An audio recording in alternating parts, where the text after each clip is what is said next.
Hello everyone, welcome to Gate Academy plus. मेरा नाम रेहान अहमद है।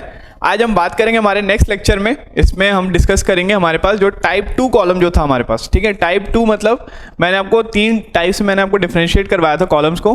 टाइप 1 मैंने आपको बताया था जिसमें आपके कॉलम्स सिर्फ और सिर्फ किस में आ रहे हैं, आपके पास एक्शियल लोड में आपके पास आ रहे होंगे। टाइप 2 कॉलम के बारे में बताया था मैंने आपके पास, जिसमें आपके पास जो कॉलम्स जो है उसमें एक्शियल लोड तो आ ही रहा था, साथ ही साथ क्या है वहाँ पर एक यूनी एक्शियल डायरेक्शन में आपके पास क्या आ रहा था, वहाँ पर बेंडिंग मोमेंट भी आ रहा था। और टाइप 3 की बात करूंगा तो वहाँ पर बाई एक्शियल मतलब एक्स और वाई दोनों एक्सिस में क्या आ रहा है आपके पास, बेंडिंग मोमेंट वहाँ पर देखने को मिल रहा है। ठीक है, तो इसके पहले जब भी हम बात करते थे वहाँ सिर्फ और सिर्फ मैं एक्शियल लोड के बारे में बात करता था, बेंडिंग मोमेंट के बारे में बात नहीं करता था। मतलब आप सिर्फ पीयू के टर्म्स में बात करते थे, कहीं पर भी आप एमयू के टर्म्स में बात नहीं किए। ठीक है, उसके रिस्पेक्ट में आपको डिज़ाइन करना समझ गए आप। आपको वहाँ पर अगर मैं बोलूँ एरिया ऑफ रेनफोर्समेंट अगर आप निकालिए तो वो आपको आता है, परसेंटेज ऑफ रेनफोर्समेंट बताइए कितना होता है, मिनिमम मैक्सिमम वो आपको आता है। डिज़ाइन करना आपको सारी चीज़ें आती है, चाहे वो लॉन्गिट्यूडनल बार्स हो, चाहे वो क्या हो आपके पास, चाहे वो आपके पास लैटरल बार्स हो या फिर हेलिकल बार्स हो। हमने वो भी डिस्कस कर लिया लास्ट लेक्चर में। लास्ट लेक्चर में हमने डिस्कस किया कि अगर आपके पास स्पाइरल कॉलम्स हैं तो स्पाइरल कॉलम्स आप कैसे फैक्टर्स को आप देख के आप स्पाइरल कॉलम्स को आप क्या करेंगे, डिजाइन करेंगे। तो उसके बारे में भी हमने बात कर लिया था।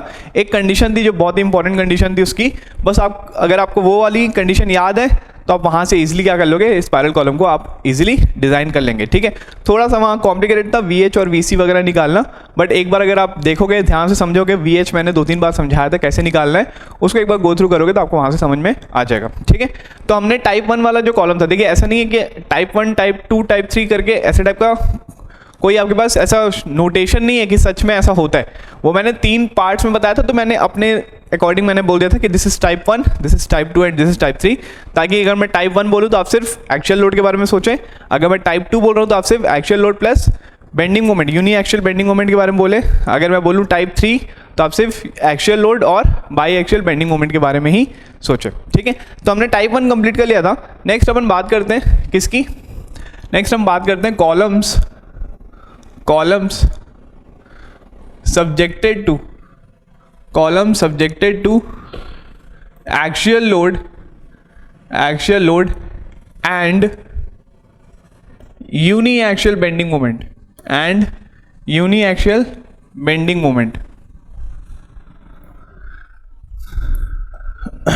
ठीक है, तो इसके बारे में बात कर रहे हैं हम।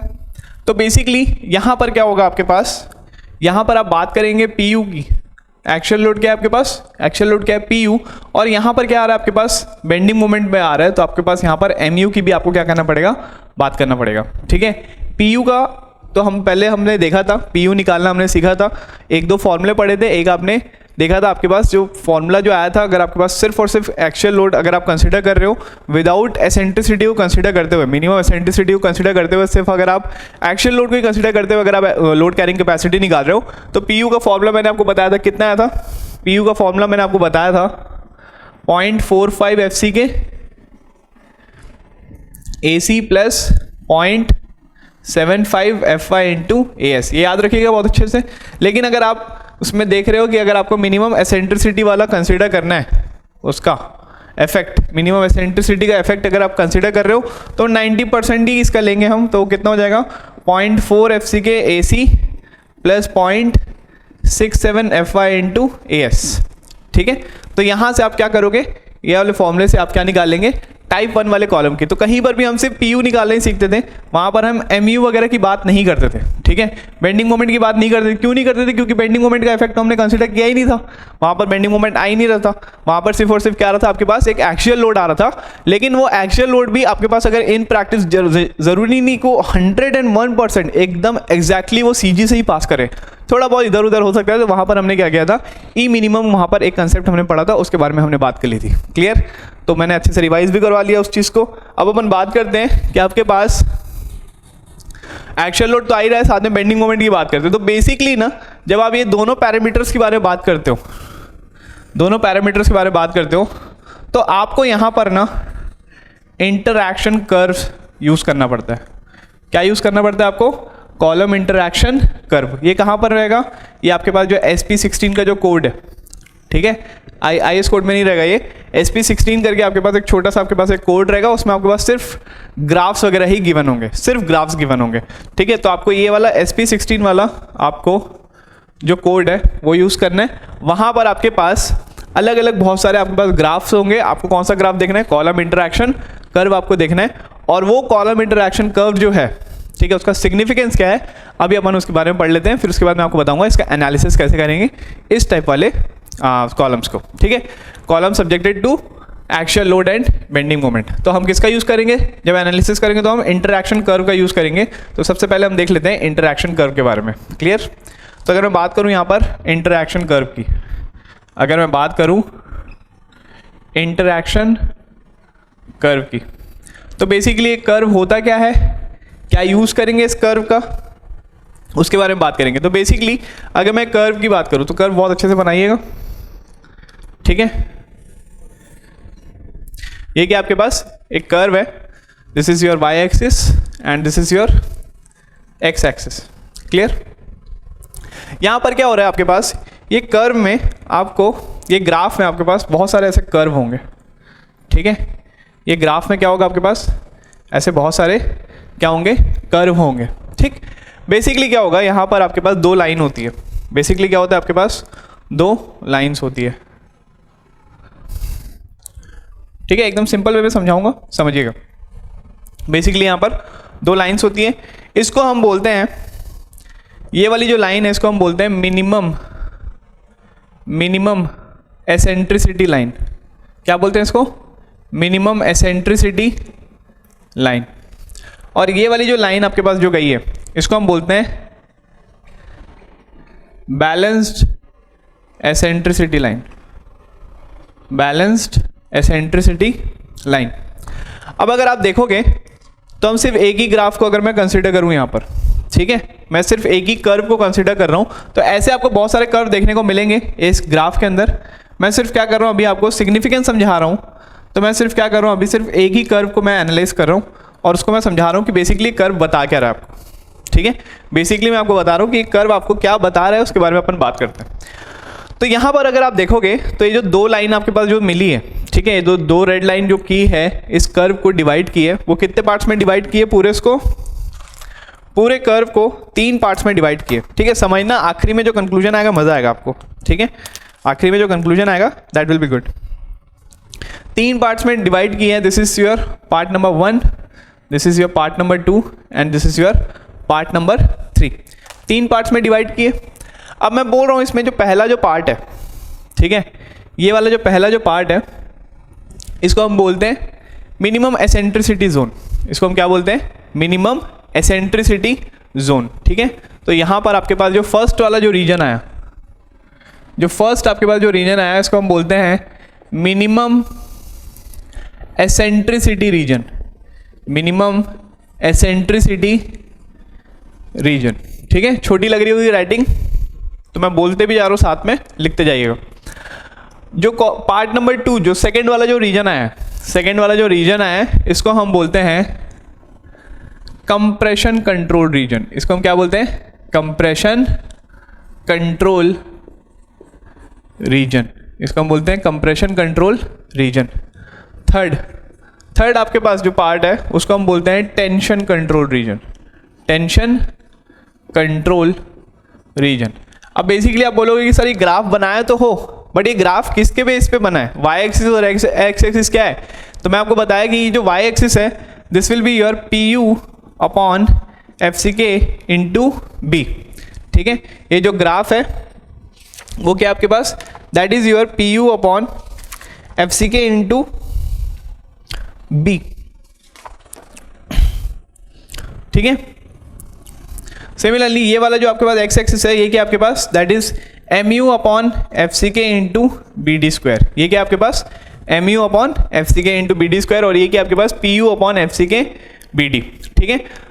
तो आपके पास यहाँ पर आप देखिए, यहाँ पर आपको मोमेंट भी कंसिडर कर लिया इस ग्राफ ने, इस ग्राफ ने आपके पास एम यू को भी कंसिडर कर लिया है, और इस कर्व ने आपके पास पी यू को भी कंसिडर कर लिया। मतलब यहाँ पर अगर आप देखोगे तो यहाँ पर एक्चुअल लोड के टर्म्स में भी आपके पास वाई एक्सिस में गिवन है क्वांटिटी, सिमिलरली आपके पास बेंडिंग मोमेंट एम यू के टर्म्स में भी आपके पास इस कर्व में आपके पास क्वांटिटी गिवन है। बेसिकली आपको क्या करना है, कर्व को समझना है, और एक कर्व से हम जो चीज़ हम जो निकालेंगे, ठीक है, वो जब मैं एनालिसिस करूंगा तो आपको बहुत ही ईजिली आपको समझ में आ जाएगा कि हमें करना क्या है उसमें, ठीक है। तो सबसे पहले क्या बताया मैंने कि यहाँ पर आपके पास तीन पार्ट में आपके पास ये कर्व डिवाइडेड है। पहला पार्ट क्या है आपके पास, first part is your minimum eccentricity region, second part is your compression control region and third part is your tension control region. तो सबसे पहले अपन आते हैं फर्स्ट पार्ट में, ठीक है। जो पहला वाला जो रीजन है उसके बारे में बात कर रहा हूँ। तो यहाँ पर अगर मैं बात करूँ, इसको मैं क्या बोला, ये जो फर्स्ट वाला जो रीजन है that is your minimum eccentricity region. तो यहाँ पर अगर मैं इसकी पॉइंट नंबर 0 की बात करूँ, यहाँ पर इस वाले पॉइंट की बात करूँ, ठीक है, ये वाले पॉइंट की बात करूँ, तो अगर मैं ये वाले पॉइंट के बारे में बात कर रहा हूँ तो आप देख रहे हो कि यहाँ पर पी यू के टर्म्स में तो आपको देखने को मिल रहा है चीज़ें, ठीक है। आपको यहाँ पर वाई एक्सिस मतलब एक्चुअल लोड के रेस्पेक्ट में क्या हो रहा है, आपको एक्चुअल लोड के रेस्पेक्ट में आपको यहाँ पर क्वांटिटी मिल रही है वाई एक्सिस में, लेकिन एक्स एक्सिस में कितना दिख रहा है, ये एक्स एक्सिस में 0, मतलब यहाँ पर आपके पास बेंडिंग मोमेंट जो आ रहा है, बेंडिंग मोमेंट यहाँ पर उसकी वैल्यू कितनी आ रही है आपके पास 0। मतलब ये वाला जो पॉइंट ए बनाया मैंने, ये जो पॉइंट ए बनाया हूँ, ठीक है, इसको मैं बोल दे रहा हूँ पॉइंट ए। तो पॉइंट ए में क्या बोल रहा हूँ मैं, फॉर पॉइंट ए मैं बोल रहा हूँ यहाँ पर पी यू के टर्म्स में आपको चीज़ें देखने को मिल रही है, लेकिन एक्स एक्सिस एम यू के टर्म्स में आपको देखने को नहीं मिल रहा है। तो अगर मैं पॉइंट ए की बात करूं तो आपको ये क्या सिग्निफाई कर रहा है, ये सिग्निफाई कर रहा है कि आपके पास यहाँ पर सिर्फ और सिर्फ ओनली एक्चुअल लोड ही है एंड नो बेंडिंग मोमेंट, ठीक है, and no bending moment. A point में क्या आपके पास सिर्फ एक्चुअल लोड आ रहा है और यहाँ पर बेंडिंग मोमेंट देखने को नहीं मिल रहा है। सिमिलरली मैं इस वाले यहाँ पर मैं आपको क्या कर रहा हूँ, मैं ये पॉइंट बी की बात कर रहा हूँ। मैं क्या किया यहाँ पर, मैंने यहाँ पर पॉइंट बी की बात किया। अब यहाँ पर भी क्या हो रहा है आपके पास, पॉइंट बी में आपको देखने को मिल रहा है कि यहाँ पर ये जो हमारे पास जो जोन नंबर 1 था वो क्या था हमारे पास, मिनिमम एसेंट्रिसिटी रीजन था। लेकिन अगर मैं बात करूँ पॉइंट बी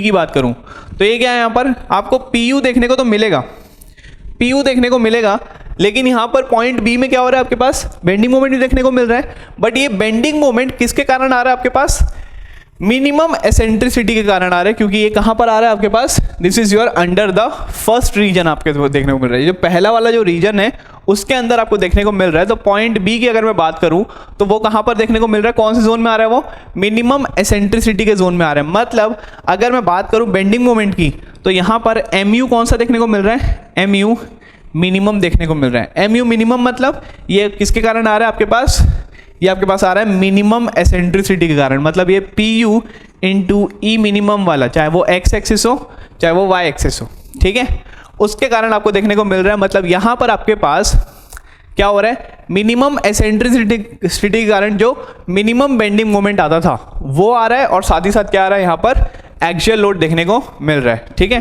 तो अगर मैं पॉइंट ए के लिए बात करूँ, अगर मैं पॉइंट ए के लिए बात करूं तो यहाँ पर मैं एसेंट्रिसिटी को कंसीडर करूंगा क्या, नहीं, एसेंट्रिसिटी को कंसीडर नहीं करूंगा। क्यों, क्योंकि पॉइंट नंबर ए तो वहाँ पर मोमेंट तो आ ही नहीं रहा, पॉइंट नंबर ए में मोमेंट आ ही नहीं रहा। पॉइंट नंबर ए वो बता रहा है कि आपका जो सी जी है एग्जैक्ट आपका जो एक्चुअल लोड है एग्जैक्ट टू सी जी से पास कर रहा है। इसका मतलब क्या करूँगा मैं, यहाँ पर पॉइंट ए की अगर मैं बात करूँ तो पी यू का फॉर्मूला कौन सा ले लूँगा मैं, 0.45 FC के A C plus 0.75 FY into AS, ठीक है।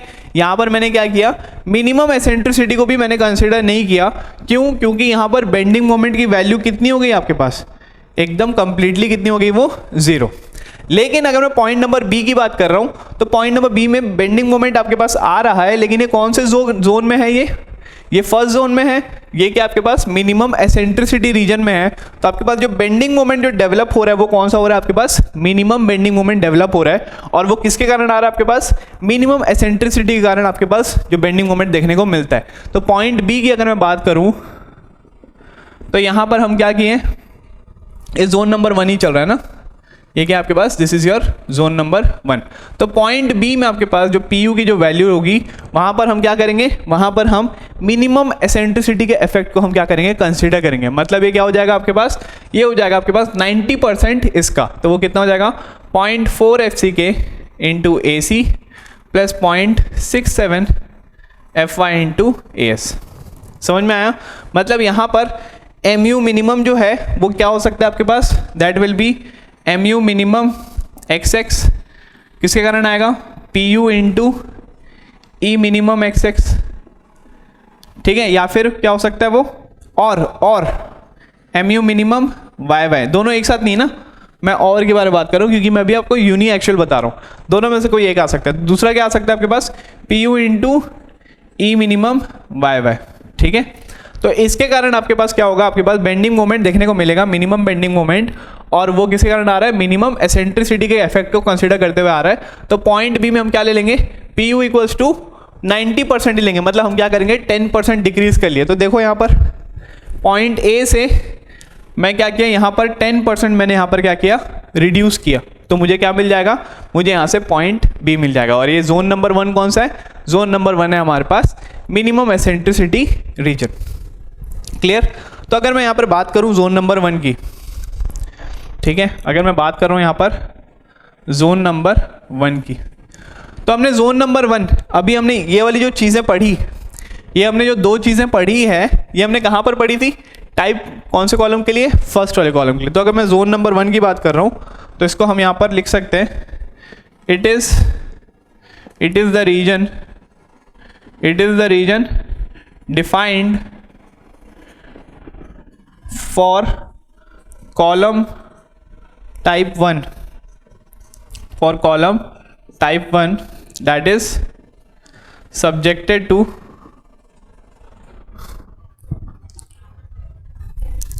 ऐसे कॉलम टाइप 1 करके मैंने सिर्फ आपको समझाने के लिए बताया ना, टाइप 1 मतलब सिर्फ आपको पता है इसका, एक्चुअल में आपको ऐसे कोड वर्ड में ऐसे टाइप 1 टाइप 2 टाइप 3 करके नहीं दिया हुआ है, ठीक है। It is the region defined for column subjected to axial load only, axial load only, ठीक है। मतलब ये कौन सा है आपके पास, कॉलम टाइप नंबर 1, जो हमने इसके पहले अभी तक हमने जो पढ़ा है वो क्या है हमारे पास, जोन नंबर 1 जो है, ठीक है। फर्स्ट वाला जो आपके पास जो जोन आ रहा है उस वाले जोन के बारे में बात कर रहा हूं मैं, ठीक है। तो यहां पर अगर मैं बात करूं, यहां पर मैं बात करूं इन दिस रीजन हमने यहां पर मिनिमम एसेंट्रिसिटी के इफेक्ट को कंसीडर किया। In this region minimum eccentricity is also considered, minimum eccentricity is considered as,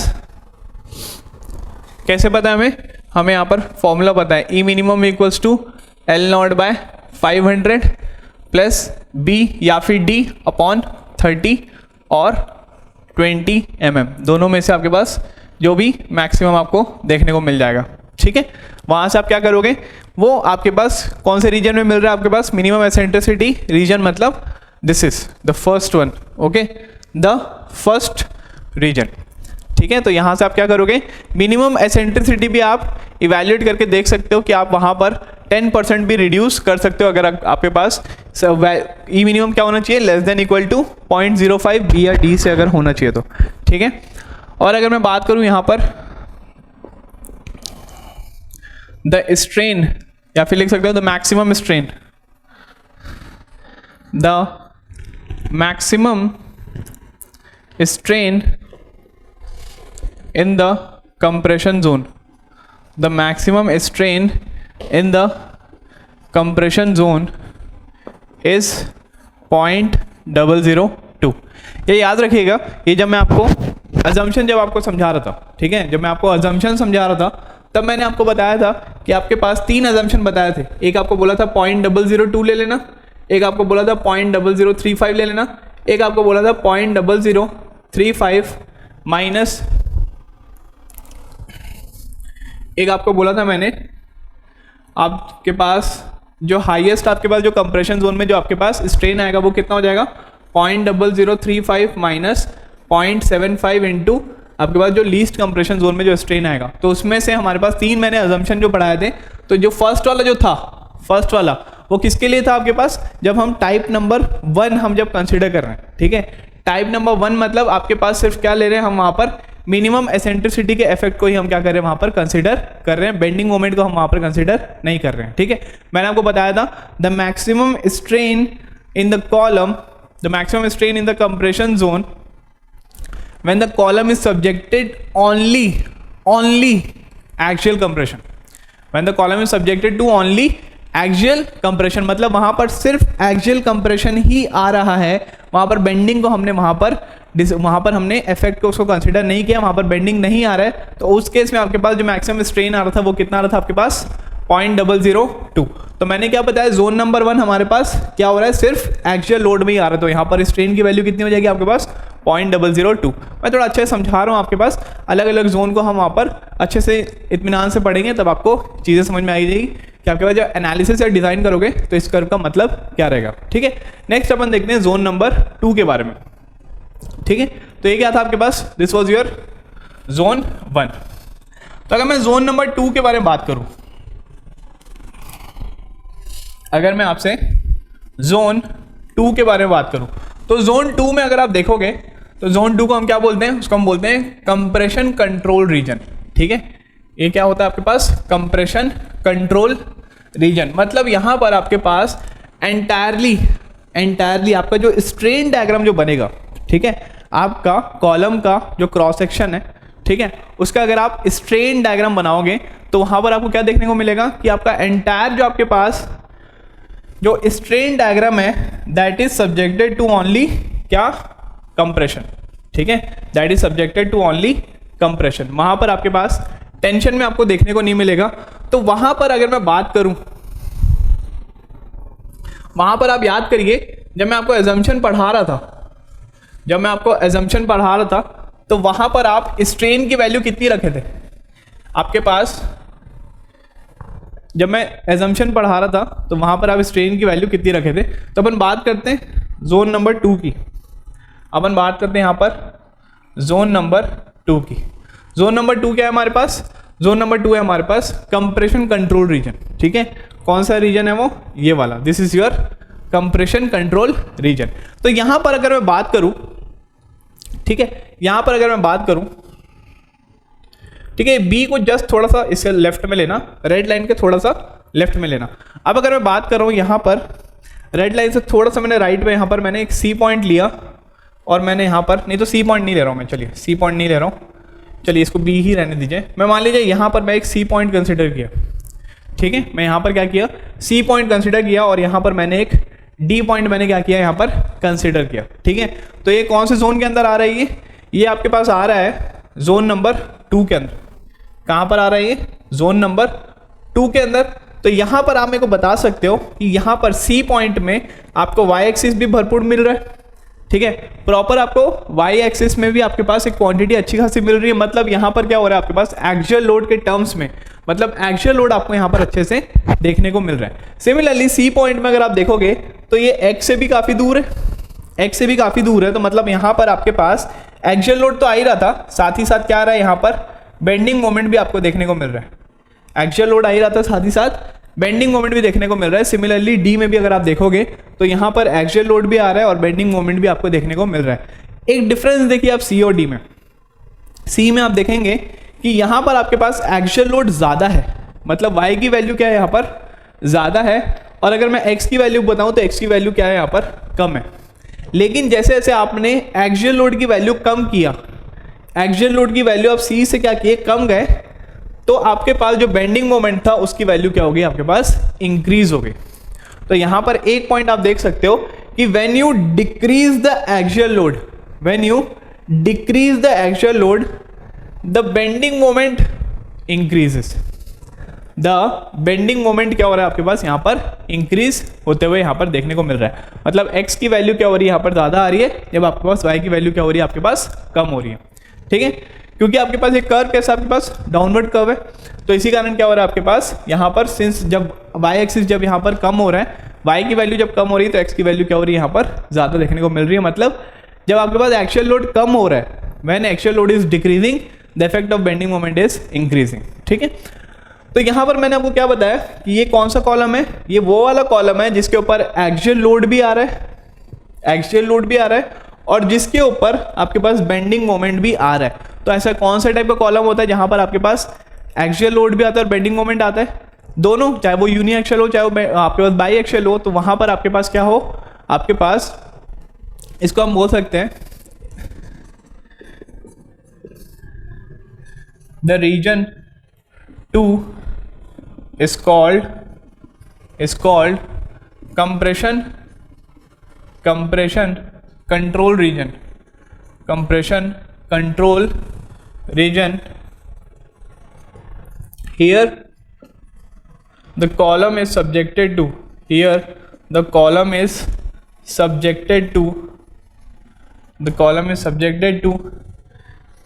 axial load as well as bending moment. अब वो चाहे आप यूनी एक्सियल बेंडिंग मोमेंट ले लो, चाहे वो आप वहां पर बाई एक्सियल बेंडिंग मोमेंट ले लो, दोनों, मतलब टाइप 2 और टाइप 3 के लिए आपको कौन सा आपको जोन देखना पड़ेगा, आपको जोन नंबर 2 यहाँ पर देखना पड़ेगा। टाइप 2 हो गया कॉलम या फिर टाइप 3 हो गया, आपको यहाँ पर जोन नंबर 2 देखना पड़ेगा। क्यों? क्योंकि यहाँ पर आपके पास PU की वैल्यू भी आपको देखने को मिलेगी और यहाँ पर आपको MU की वैल्यू भी आपको देखने को मिलेगी।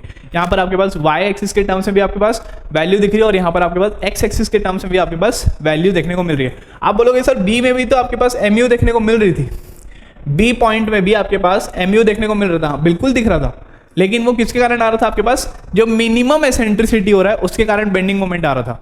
तो मिनिमम एसेंट्रिसिटी के कारण जो बेंडिंग मोमेंट आ रहा है उसको हम मिनिमम बेंडिंग मोमेंट बोलते हैं। तो वहां पर भी हमने उस इफेक्ट को कंसीडर करते हुए हमने क्या किया, वहां पर 10% हमने क्या किया, रिडक्शन किया है उसकी लोड कैरिंग कैपेसिटी को। मतलब आपके पास पहले आपके पास जो लोड कैरिंग कैपेसिटी आपके पास, जैसे मान लीजिए वो हम बोल रहे हैं 1000 किलो न्यूटन का वो ले सकता है, 1000 किलो न्यूटन की उसकी कैपेसिटी है, लेकिन सिंस हम यहाँ पर बोल रहे हैं कि यहाँ पर तो मिनिमम बेंडिंग मोमेंट भी आ रहा है, तो bending moment additional stress value हो गई, तो हम यहाँ पर बोल रहे हैं कि सिंस यहाँ पर मिनिमम बेंडिंग मोमेंट भी आ रहा है, तो हम यहाँ पर क्या करेंगे, उसकी 1000 उसकी जो कैपेसिटी थी उतनी कैपेसिटी हम नहीं मानेंगे, हम उसको और कम कर लेंगे। तो अब हमने कितना बोला, अब हमने बोल दिया कि उसकी कैपेसिटी कितनी है, 900 किलो न्यूटन ही है, उससे ज़्यादा नहीं है। रिडक्शन क्यों किया, क्योंकि यहाँ पर एडिशनल क्या आ गया, यहाँ पर मोमेंट भी आ गया, तो वो मिनिमम मोमेंट के बारे में बात किया था। लेकिन अगर मैं बोलूं टाइप 2 या फिर टाइप 3 कॉलम्स के लिए, जहां पर आपके पास बेंडिंग मोमेंट भी आ रहा है और वो मिनिमम बेंडिंग मोमेंट नहीं है, वो प्रॉपर आपके पास क्या है, आपके पास मिनिमम एसेंट्रिसिटी के कारण नहीं आ रहा है, वो आपका जो लोड है वो CG से पास नहीं हो रहा था, वो कुछ अच्छे खासे डिस्टेंस से पास हो रहा है, तो वहां पर क्या होगा, आपके पास बेंडिंग मोमेंट भी आपको देखने को मिलेगा। अब वो डिपेंड करता है कि आपके पास वो सिर्फ x एक्सिस या y एक्सिस में है या फिर वो दोनों के अबाउट आपके पास देखने को मिल रहा है। तो आप वहां से आप देखोगे यूनी एक्सियल बेंडिंग मोमेंट है कि बाई एक्सियल बेंडिंग मोमेंट है। क्लियर? जोन नंबर 2 समझ में आया। तो यहाँ की अगर बात करें अपन, तो यहाँ पर क्या हो रहा है, axial load as well as bending moment आपको यहाँ पर देखने को मिल रहा है। अगर मैं बोलूँ यहाँ पर स्ट्रेन की वैल्यू, तो मैं बोल सकता हूँ द मैक्सिमम स्ट्रेन, देखिए मैं आपको एक एजम्पशन लिखवाया था, वही एजम्पशन मैं यहाँ पर रिपीट करवा रहा हूँ। The maximum strain in the column compression zone when it is subjected to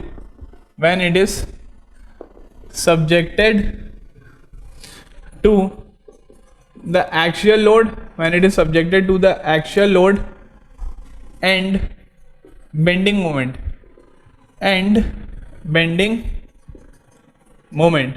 but there is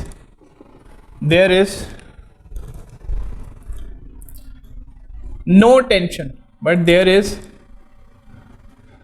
tension, occurs in the section of the column,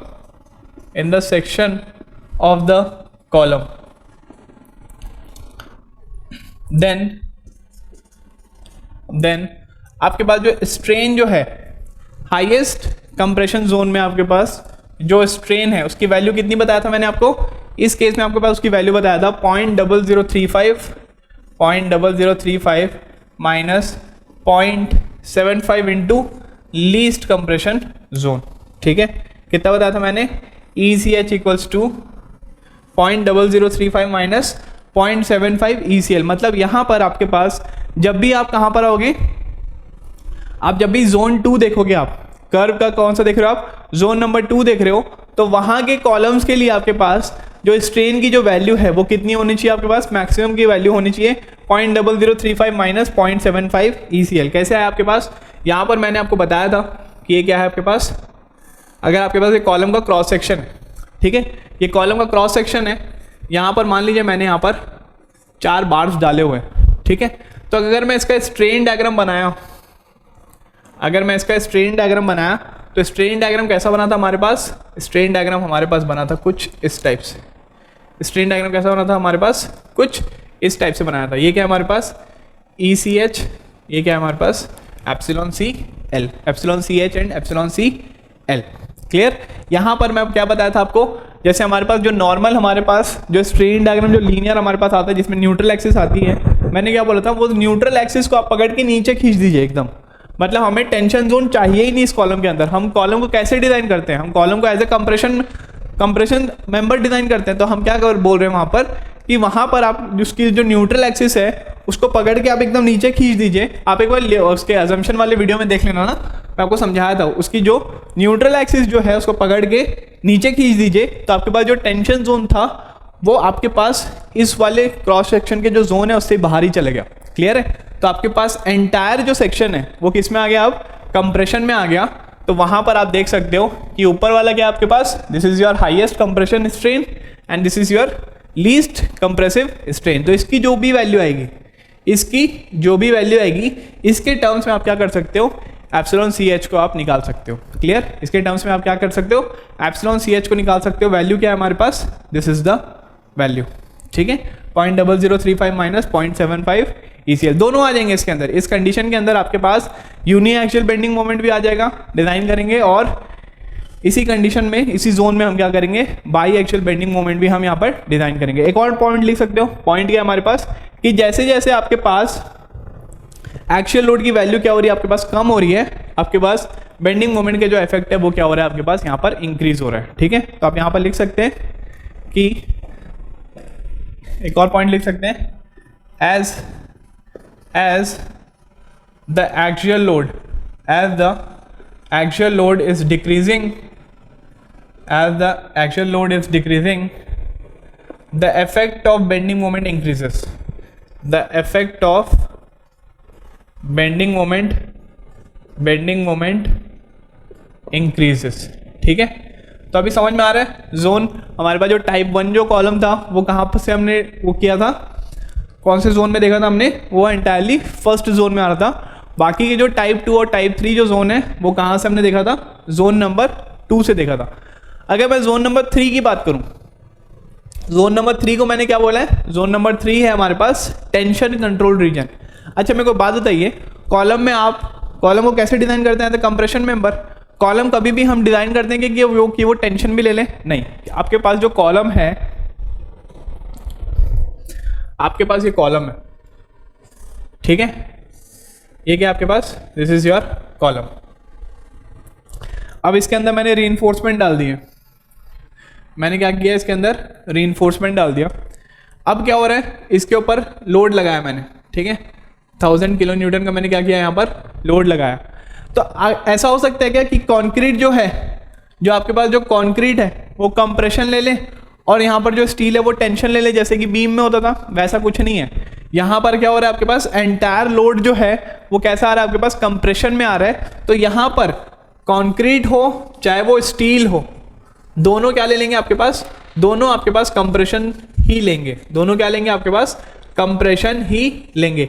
इसका कुछ कंप्रेशन आपके पास जो लोड है वो कंक्रीट लेगा और कुछ कंप्रेशन लोड जो है वो कौन ले लेगा, स्टील ले लेगा। लेकिन अगर मैं बात कर रहा हूँ बीम्स की, अगर मैं बात कर रहा हूँ क्या, बीम्स की, तो यहाँ पर आपके पास दोनों जो मटेरियल है आपके पास आरसीसी के, दोनों क्या ले लेना है आपके पास, यहाँ पर कंप्रेसिव फोर्सेस ही, कंप्रेसिव लोड ही लेंगे यहाँ पर। लेकिन अगर मैं बात कर रहा हूँ किसकी, मैं बात कर रहा हूँ यहाँ पर बीम की, एक सिंपली सपोर्टेड बीम लिया मैंने यहाँ पर, ठीक है, मैं यहाँ पर क्या ले रहा हूँ, एक सिंपली सपोर्टेड मैंने क्या ले लिया, यहाँ पर बीम ले लिया और इसके ऊपर मैंने लगा दिया लोड, इसके ऊपर मैंने क्या लगा दिया, लोड। तो होता क्या है यहाँ पर क्या होता है बीम्स में कि आपके पास ये न्यूट्रल एक्सिस थी, आपके पास क्या है, ये न्यूट्रल एक्सिस है। आपके पास होता क्या है कि ये आपके पास ऐसा क्या होता है, आपके पास यहाँ से कुछ आपको ऐसा आपके पास क्या होता है, बेंडिंग होता है बीम्स में। ये क्या होता है आपके पास, बेंडिंग होता है। तो देखिए ऊपर वाला क्या हो गया यहाँ पर, ऊपर वाला जो जोन था वो क्या हो गया यहाँ पर, कंप्रेशन में आ गया। ठीक है, ऊपर वाला जोन क्या हो गया यहाँ पर, कंप्रेशन में देखने को मिल रहा है। ठीक है, पहले इतना था, अब कंप्रेस हो गया, क्या हो गया, वो कम हो गया। सिमिलरली नीचे वाला जोन जो पहले इतना था, अब वो क्या हो गया, वहां पर वो टेंसाइल इफेक्ट आ गया और वो क्या हो गया, यहाँ से वो इंक्रीज हो गया। ठीक है, यहाँ से वो क्या हो गया, इंक्रीज हो गया।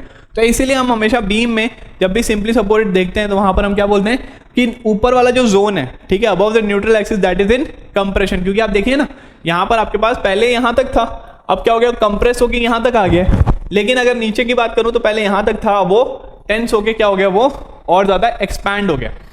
तो इसलिए हम बोलते हैं कि यहाँ पर आपके पास जो आपके पास जोन है वो कंप्रेशन में है और नीचे वाला जोन क्या है, टेंसाइल है। किसमें, सिंपली सपोर्टेड में। कैंटिलीवर में जस्ट अपोजिट हो जाएगा। ठीक है, ऊपर वाला टेंशन में हो जाएगा, नीचे वाला कंप्रेशन में हो जाएगा।